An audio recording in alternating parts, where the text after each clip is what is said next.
کیونکہ ابھی آپ نے تھوڑی دیر پہلے کہا کہ ایک مخصوص مذہب کو نشانہ بنایا جا رہا ہے. پہلے 3 طلاقوں کی بات آئی, پھر وہ یکساں سول کوڈ, اس کے بعد پھر ابھی وقف جائیدادوں پر بھی جو ہے نظر ہے اور بل قانون بن چکا ہے. اب آگے دیکھنا ہے کہ یہ لوگ کس طرح سے حرکت میں آتے ہیں اور مسلمانوں کو کس طرح سے پریشان کرتے ہیں. راہل گاندھی نے تو یہی بھی کہہ دیا ہے کہ اب مسلمانوں کے بعد عیسائیوں کی باری ہے. عیسائیوں کے کا بھی وقف بورڈ, عیسائیوں کے جو وقف اراضیات ہیں یا وقف جائیدادیں ہیں, ان کا جو پیمانہ ہے, ان کا جو حجم ہے, وہ مسلمانوں سے کہیں زیادہ ہے. تو اب راہل گاندھی نے جب یہ بات کہی ہے تو انہوں نے بھی کہیں نہ کہیں ریسرچ کیا ہوگا, کہیں نہ کہیں انہوں نے تفصیلات حاصل کی ہوں گی, اسی بنیاد پہ تو بات یہ کہی ہوگی نا ریاض صاحب. بالکل آپ نے صحیح کہا ہے. اور ویسے بھی والد صاحب آپ دیکھیں گے کہ انٹرنیشنل لیول پر جو یعنی آئل مارکیٹ ہے اس میں آپ دیکھیں گے کہ زبردست گراوٹ آئی ہے. اس کے باوجود ہماری حکومت پیٹرول اور ڈیزل پر 2 روپے تک کی ایکسائز ڈیوٹی بڑھاتی ہے. اس کے علاوہ آپ گیس سلنڈر جو ہیں چاہے وہ سبسیڈائز ہو یا غیر سبسڈی والے ہوں, ان پر 50 روپے بڑھا دیا گیا ہے. تو یہ کس پر, کیا اڈانی کو اس سے نقصان ہوگا یا پھر امبانی کو نقصان ہوگا؟ ہرگز نہیں ہوگا, بلکہ جو غریب طبقہ ہے اس کو نقصان ہوگا. اور غریب طبقہ ہماری جو آبادی ہے 142 کروڑ, 80% اگر ہندو ہیں تو ہندو متاثر ہوں گے. پھر یہ کئی کی ہمدرد حکومت ہے, سمجھنے نہیں آتا. اور دوسری بات یہ ہے کہ ایک طرف تو یہ سانپ بھی مر جائے اور لاٹھی بھی نہ ٹوٹے والی بات ہے کہ یہ بھی کہا جا رہا ہے کہ ہم نے جو 50 روپے بڑھائے ہیں اس سے صارفین کو کوئی نقصان نہیں ہوگا. جی یہ بات جو ہے بالکل سمجھ سے بالاتر ہے کہ آخر یہ بات کیوں کہی جا رہی ہے. ارے بھائی, جیسے ہی پیٹرول کے ریٹ بڑھتے ہیں, گیس سلنڈر کے ریٹ بڑھتے ہیں, تو آٹومیٹیکلی اشیاء خوردنی کی دام جو ہے اپنے آپ بڑھنے لگتے ہیں. جو ڈوسا پہلے 25 روپے میں ملتا تھا, اب اس کا قیمت 30 روپے ہو جائے گی. جو اڈلی سامبر کھانے والے جو 30 روپے میں کھا لیتے تھے, اب 40 روپے ہو جائے گا.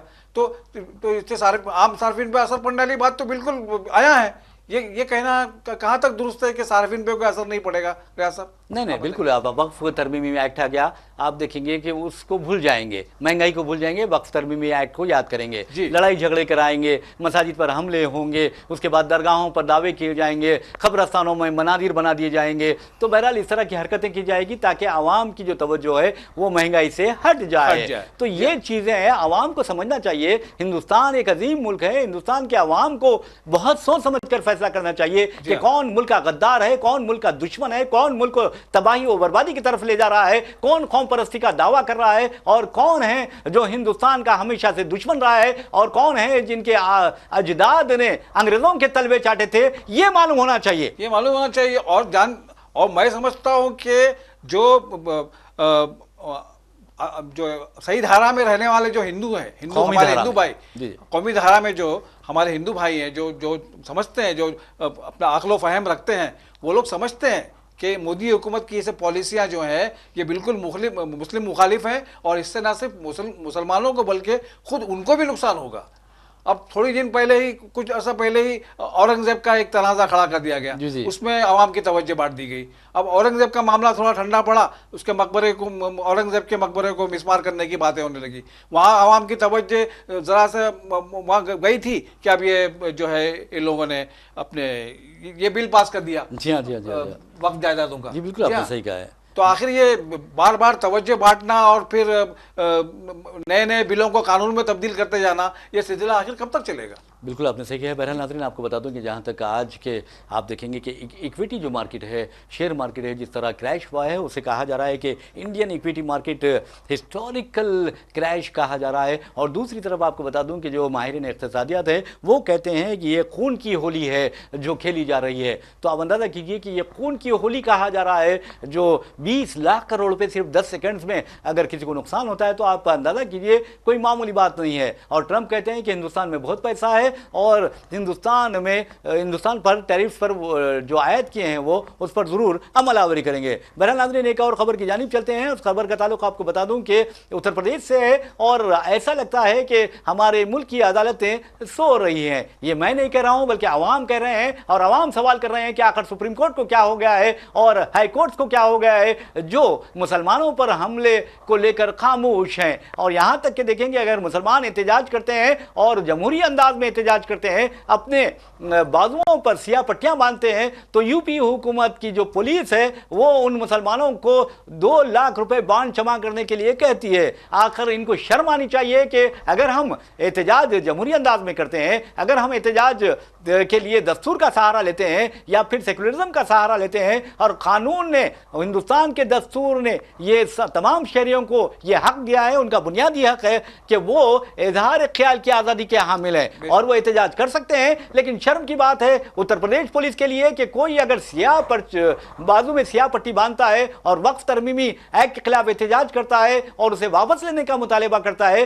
تو یہ 2 لاکھ روپے کا بانڈ دینے کا اسے پابند بناتے ہیں. اور دوسری طرف آپ دیکھیں گے کہ اردو کے ممتاز شاعر منور رانا کی بیٹی سمیہ رانا کو ان کا خاندان کا کہنا ہے کہ 10 لاکھ روپے بانڈ جمع کرنے کی ہدایت دی گئی ہے اور پولیس کی جانب سے, اور کہا گیا کہ یہ تم نے وقف ترمیمی قانون کے تعلق سے جو پوسٹ کیا ہے اس کی پاداش میں یہ بانڈ جمع کرنے کی تمہیں ہدایت دی جاتی ہے. اس سے بڑھ کر شرم کی بات کیا ہوگی کہ اب کیا مسلمان ہندوستان میں احتجاج بھی نہیں کر سکتے؟ جی ہاں, اس معاملے کو بھی کافی اٹھایا گیا ہے کیونکہ احتجاج کرنا ہر مسلمان ہی نہیں بلکہ ہر ہندوستانی شہری کا پیدائشی حق ہے اور جمہوری حق ہے, فنڈامنٹل رائٹ ہے, فنڈامنٹل رائٹ ہے. اور اگر کوئی معاملہ ان کے مذہب کے خلاف, کوئی بات ان کے مذہب کے خلاف, کوئی بات ان کے رسول کے خلاف, اللہ رسول کے خلاف ہوتی ہے تو احتجاج کرنا اس کا ان کو پورا حق ہے. اور احتجاج پر اگر پولیس ایکشن میں آتی ہے تو یہ تو بربریت کی ایک ایسی مثال ہے جو ہندوستان کے سوا اور تو کہیں نہیں مل سکتی. کہاں جا رہا ہے ہندوستان واجد صاحب؟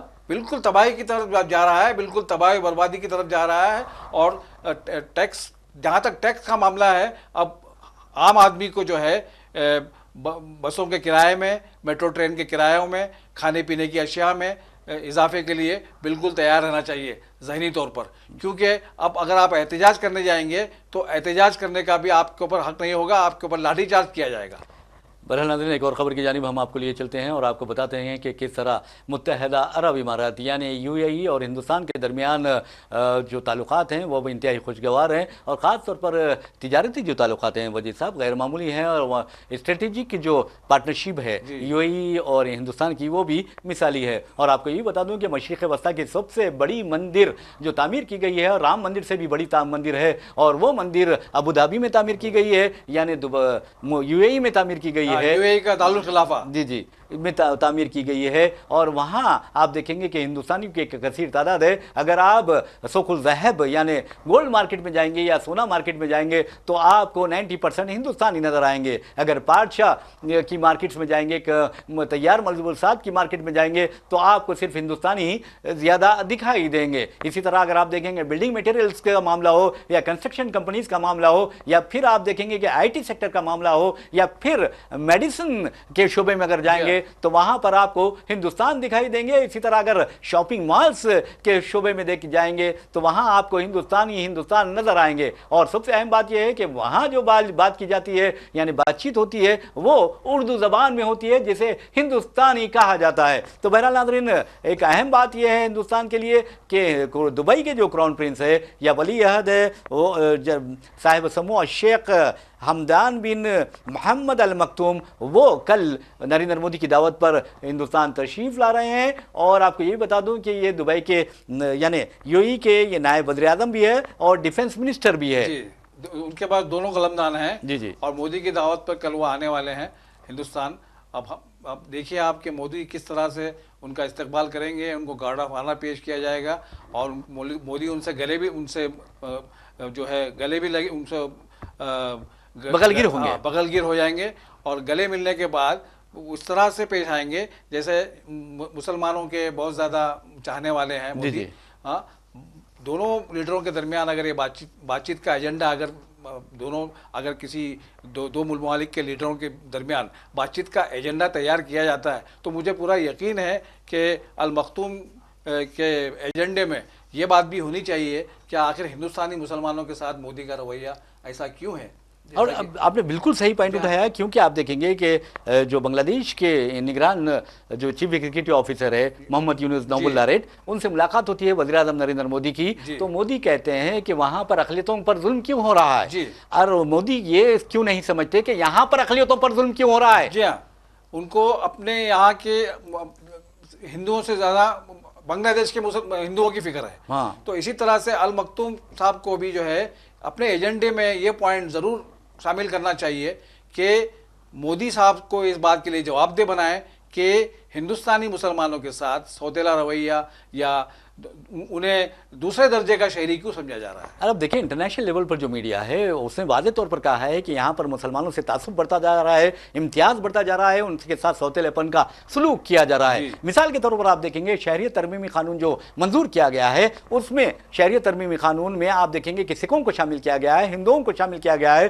بدھسٹوں کو شامل کیا گیا ہے, جین کو شامل کیا گیا ہے, کرسچنس کو شامل کیا گیا ہے. اگر کسی کو چھوڑ دیا گیا ہے تو وہ مسلمان ہے. تو اس کا مطلب یہ ہوا اگر آپ قانون کے ایک معمولی طالب علم سے بھی بات کرتے ہیں اور اسے پوچھتے ہیں تو کیا یہ بل جو شہریت ترمیمی قانون مودی حکومت نے منظور کیا وہ کہ مذہب پر مبنی نہیں ہے, تو وہ ضرور کہے گا کہ یہ مذہب پر مبنی بل ہے اور اسے فوری مسترد کرنا چاہیے. لیکن افسوس کی بات یہ ہے کہ ہماری عدالتیں خاموش ہیں. بالکل خاموش ہے صاحب, کیونکہ عدالتوں میں, فوج میں, بلکہ آپ ہندوستانی حکومت کے ہر محکمے میں اگر آپ جھانک کے دیکھیں تو وہاں پر پورے RSS کے ذہنیت والے لوگ بٹھا دیے گئے ہیں. جی جی, چاہے وہ عدلیہ بھی اس سے جو ہے مبرا نہیں ہے. تو اب جب لوگ ایسی ذہنیت کے لوگ بٹھا دیے جائیں گے تو لازمی بات ہے کہ وہ مسلمانوں کے فیور میں بات تو کریں گے نہیں, وہ تو مودی حکومت کے ہی ہاں میں ہاں ملائیں گے. اب دیکھنا یہ ہے کہ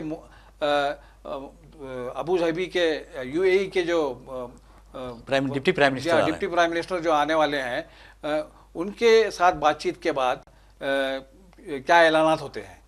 جی جی جی جی. بہرحال ناظرین آپ کو بتا دوں کہ وزیر اعظم نریندر مودی کی اگر کہیں عزت ہے تو عرب ممالک میں بہت زیادہ عزت ہے. وہ فوراً آگے بڑھتے ہیں, ان سے بغلگیر ہو جاتے ہیں. اگر میں سمجھتا ہوں کہ عرب روایت کے مطابق اگر بوسے لینے کا بھی اگر فن آتا تو میں سمجھتا ہوں کہ وہ بوسے بھی لینا شروع کر دیتے. ویسے بھی عرب ممالک نے انہیں اپنے ممالک کے اعلیٰ ترین اعزازات سے نوازا ہے. کم از کم انہیں اس بات کا احساس ہونا چاہیے کہ عرب ممالک سے جو اربوں ڈالرز ریمیٹنس آتے ہیں ہمارے پاس, اس کے لیے کم از کم یہ بتا سکتے ہیں اپنے ہندوتوا کی طاقتوں کو کہ دیکھو مسلم ممالک سے اتنے پیسے آتے ہیں. بے شک, اور کتنے ہندو وہاں پر برسر روزگار ہیں, لاکھوں کی تعداد میں بڑے بڑے عہدوں پر ہیں. جی ہاں, اگر وہاں کے حکمراں ان کے خلاف ہو جائیں اور ان کو ملک بدر کرنا شروع کر دیں تو پھر بتائیں یہ ملک کی معیشت کا کیا حال ہوگا. لیکن ہم کبھی ایسا نہیں چاہیں گے کیونکہ ہندوستان ہے, ایک عظیم ملک ہے, یہاں پر ہندو مسلم سکھ عیسائی سب مل کر رہتے ہیں. اور آپ کو یہی بتا دوں واجد صاحب کہ جس انداز میں زبان کی بنیاد پر ان میں محبت پائی جاتی ہے, خاص طور پر ملیالم جو لوگ ہیں, آپ وہاں دیکھیں گے کوئی مسلمان نہیں نہ کوئی ہندو میں فرق محسوس ہوگا,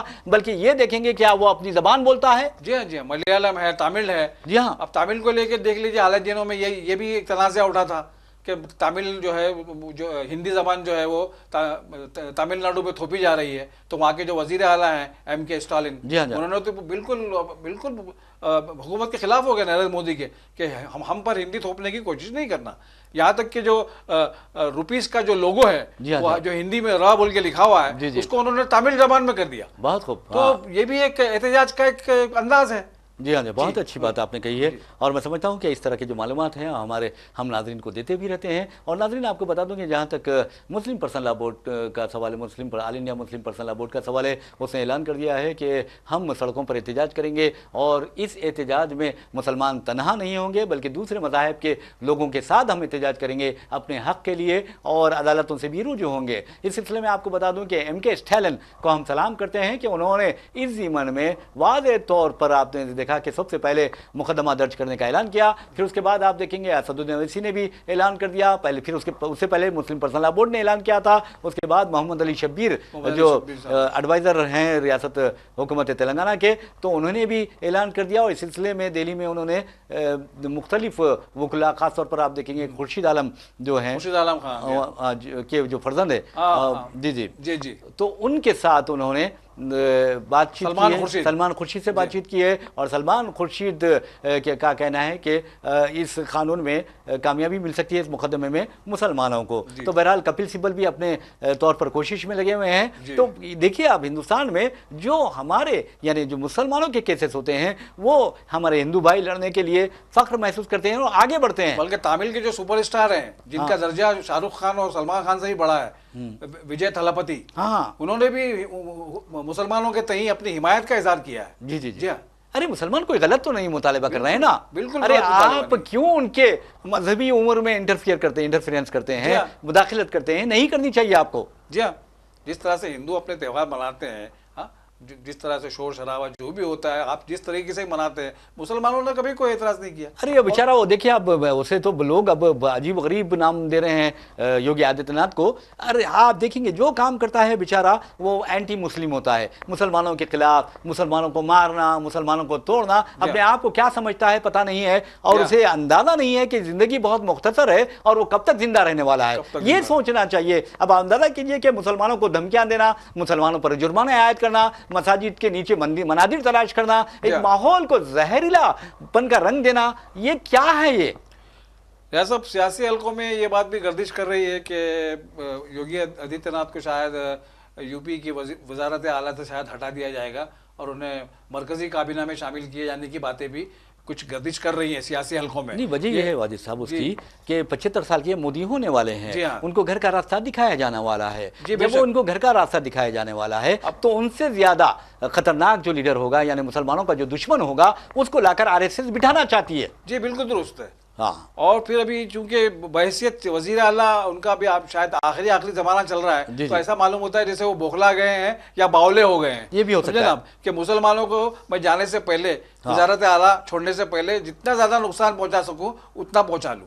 ارے آپ نقصان پہنچاؤ یا فائدہ پہنچاؤ, ان کے نصیب میں جو ہے وہ ہو کے رہے گا. اور مسلمانوں کو بھی میں سمجھتا ہوں کہ چوکس ہو جانا چاہیے, انہیں یہ سوچ لینا چاہیے کہ آج وہ ہندوستان میں اگر پریشان ہیں تو کس لیے پریشان ہے, آج دنیا میں پریشان ہے تو کس لیے پریشان ہے. مسلمانوں کو بھی اپنا محاسبہ کرنا چاہیے. اب اندازہ کیجئے کہ اگر بغداد کی تاریخ آپ اٹھاتے ہیں, مسلمانوں کی اسلام کی تاریخ اٹھاتے ہیں, تو آپ چنگیز خان کی دیکھیے آپ کس طرح ظلم ڈھائے تھے مسلمانوں پر. بغداد کو تباہ و تاراج کر دیا گیا تھا, اور حد تو یہ ہے کہ دریائے فرات میں اس کی قدر کتابیں وہاں پر دیکھیں گے کہ ہاؤس آف وزڈم جو تھا, تو اس سے وہاں دیکھیں گے کہ آپ کتابیں اس قدر بہائی گئی تھی کہ دریا کا پانی سیاہ ہو گیا تھا.